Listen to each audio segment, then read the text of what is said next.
Hi, welcome to Chapter 4, Part 2 of Class 6th History NCERT textbook.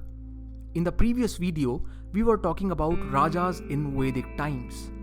Rig Veda tells us how these Rajas were just like an ordinary person and not like a royalty with big palaces and big armies.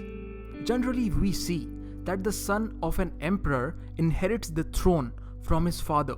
But sons of these Rajas in Vedic times did not have this right. There are two words used in Rig Veda to describe a community or a group of people as a whole.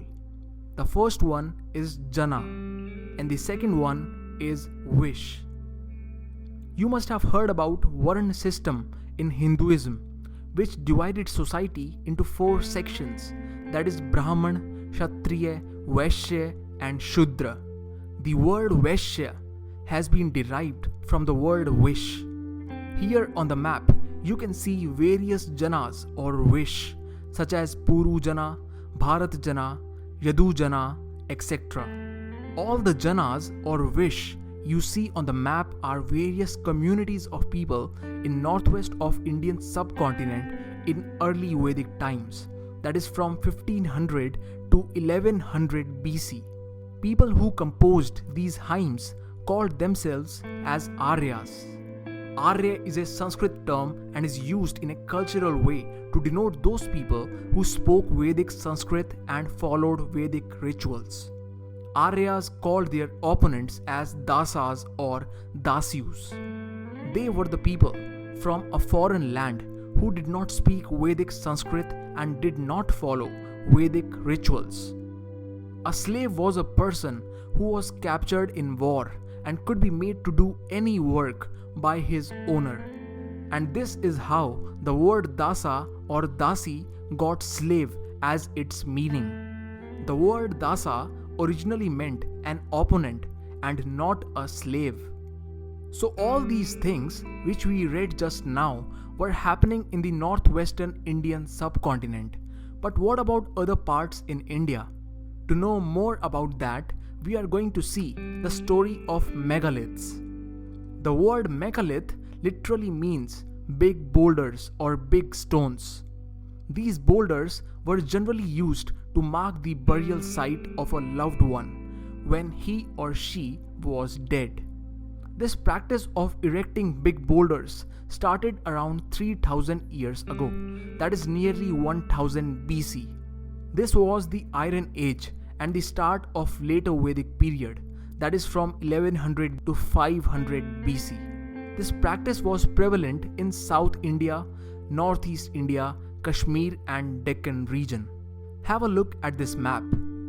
Places marked with green dots, that is Brahmagiri and Adichanallur, are few of the megalithic sites. There are many more but are not marked on this map. Now have a look at this picture. You can see a megalithic burial with a porthole which could be used as an entrance for the dead body. This type of megalithic burial with a circular porthole is called a cist. There are many other types as well. These burials are mostly found below the ground, but sometimes they are found over the ground too. In this picture, there is a circle of boulders, but in many megalithic burials, you would only see a single big boulder placed above the ground to mark that burial site. A common feature in all these burials is that the dead bodies were not buried alone, but with equipments and tools made up of iron, as you can see in this picture. This was the Iron Age. That means people had moved on from the Bronze Age, which was Harappan civilization time, and now they knew how to make iron tools as well. Now let's talk about social differences in those times. Yes, there were social differences in those times as well. And how do we know this? In the graves, we found that some skeletons were buried with a lot of objects like gold beads, copper bangles, etc., whereas others only had a few pots. Maybe some of them were rich and the rest poor. Also, we found that some graves had more than one skeleton, which shows that they must be from the same family or were close to each other in relation. The bodies of those who died later were brought inside the grave through portholes. These are the same circular holes in a grave which I showed you few moments back in a picture. Now we are going to do a case study of a special burial at Inamgaon. On this map, marked with a purple diamond shape, is Inamgaon, located on river Ghod, which is a tributary of river Bhima. People lived here between 1600 to 700 BC. Here, dead people were buried with their head towards the north.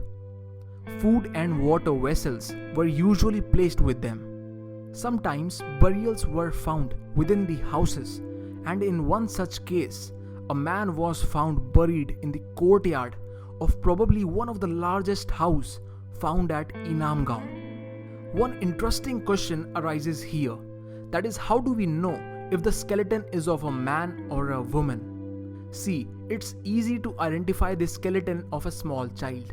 But while identifying the skeleton of an adult man or a woman, it becomes a little complicated. Sometimes when a piece of jewelry is found with a skeleton, it is thought to be of a woman. But this prediction could be wrong, because men too wore jewelry in those times. That is why a better way to judge a skeleton is to look at its pelvic area. If it is wide, then the skeleton is of a woman, because a woman has a wider pelvic region than a man, so as to give birth to a child. There was a famous physician around 2000 years ago whose name was Charak, and he wrote a book on medicine called Charak Samhita, which is one of the most brilliant texts in the field of medicine till now. We have found remains of grains and animal bones here as well, which shows that people at Inamgaon used to grow different crops such as wheat, barley, rice, pulses, etc. Also, they used to herd and eat animals too, like goat, sheep, cattle, dog, etc. With this, we have come to the end of chapter 4. If you found this video helpful, then don't forget to subscribe to the channel and share this video with your friends. I'll see you in the next video. Till then, take care. Bye bye. Jai Hind.